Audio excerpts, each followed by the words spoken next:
country. Arguments given by the Home Minister is that there are many Islamic countries which have got Islam as an official religion. Of course, these Muslims facing persecution in their homeland may apply for asylum in all those Islamic countries, but there are many sects of Muslims also who are facing atrocities due to their faith.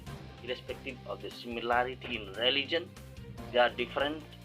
The world community condemning India's action must also focus and condemn religious atrocities faced by minorities in Islamic nations as Christians, Buddhists, Kurds, Hindus in Islamic nations faces various atrocities in the name of religion.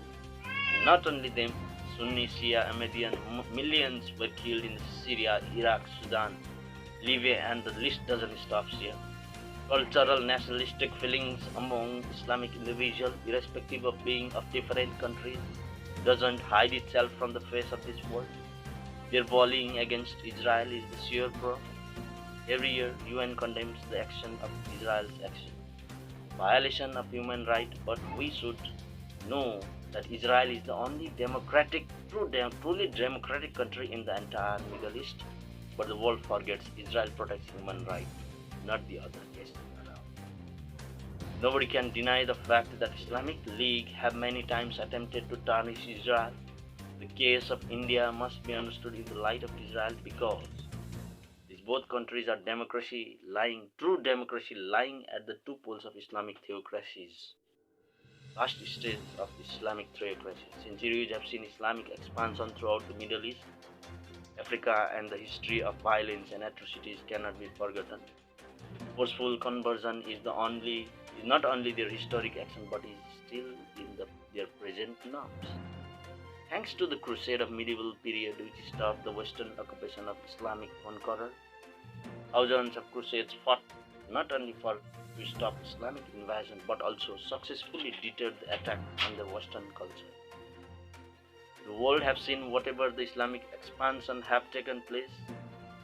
There ended the ideas of science, reason, and advanced culture. We cannot stand and watch while in this slow and continuous process of Islamic expansion, which is even taking place in the present day. Europe is filled by Muslims immigrants. There is a slow and steady attack undergoing in disguise to convert it to Islamic religion. That work, which was stopped by the Crusaders, are now being felled by the open borders pushing done by the civil wars of the Middle East. After the western frontier of Islamic theocracy, the rise on the eastern part, and Israel stopped them in the west frontier.